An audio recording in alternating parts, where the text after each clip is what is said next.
So I wanted to make this video giving a couple updates regarding the retro review series that I plan to do for this channel someday in the future. Number one, I said a couple of times and mentioned it before that SummerSlam 2009 is going to be the first retro review I do on this channel. And two, the day that I plan to upload that review will be on August 23rd, 2026, which is 2 weeks from now. And the reason that I chose that day specifically is because it'll be the 17-year anniversary of that pay-per-view.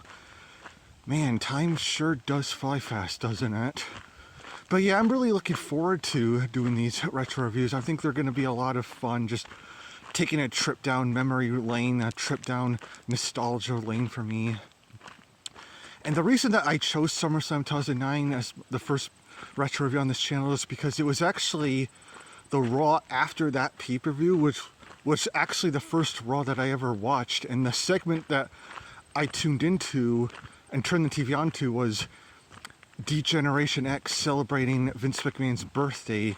And I believe that Vince McMahon was 64 years old at the time, because he was born in 1945 and it was 2009, so the math adds up. But I just remember that segment because I thought it was really funny. D-Generation X just toying with Vince McMahon as they usually do. D-Generation X had a match with Legacy at SummerSlam, I do know that. And I'll be reviewing that match along with the rest of them.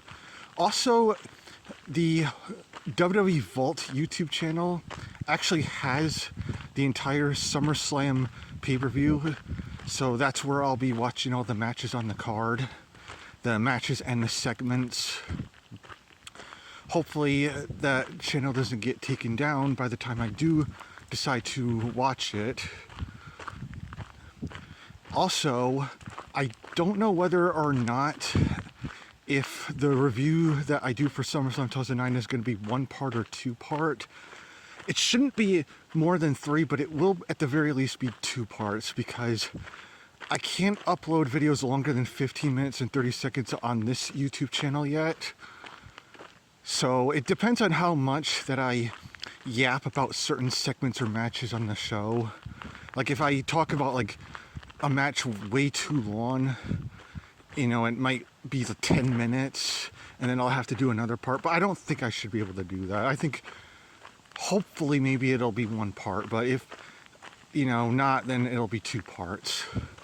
But I do remember the main event of that show, which I'll talk about in that review. So yeah, I'm looking forward to doing these retro reviews. They seem like a lot of fun. I don't have it in me anymore. I don't have the passion to do reviews for the current product unless it drastically improves, but that hasn't happened yet. So yeah, and also this year's SummerSlam wasn't as terrible as I thought it was going to be. Like, I think night 1 of that show was definitely a lot better than night 2, but that's just me, I guess. And also back at SummerSlam 2009, there was a lot more star power back then than there is now. And yeah, so I think we'll start with SummerSlam 2009 and we'll go from there, I guess. So yeah, looking forward to doing these retro reviews. They're going to be a lot of fun to do. And I hope that by August 23rd, 2006, wow. You know what, maybe I'll actually do a review of SummerSlam 2006 one day, but I want to start with like when I started watching it full time.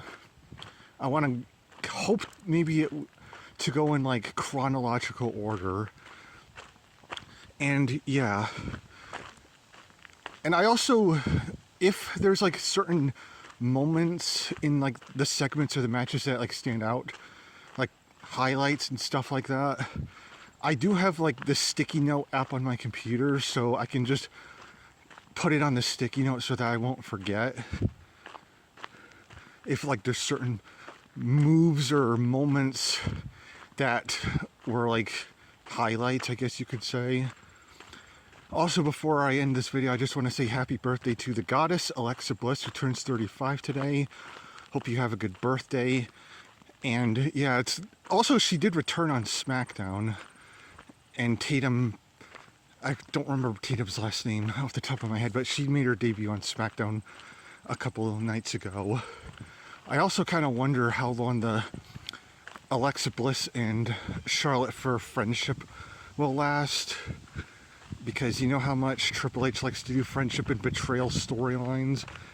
Friendship and betrayal, that's all I know how to do. So, yeah. These retro reviews should be a lot of fun. And I even might do like retro TNA reviews. Because I think I watched TNA for the first time around the same time that I started watching WWE in 2009, so yeah, look out for those as well. But I'm going to stick to WWE pay-per-views for the time being. So yeah, the next video on this channel should be in 2 weeks, hopefully, if life doesn't throw a bunch of curveballs in my way. See you guys then.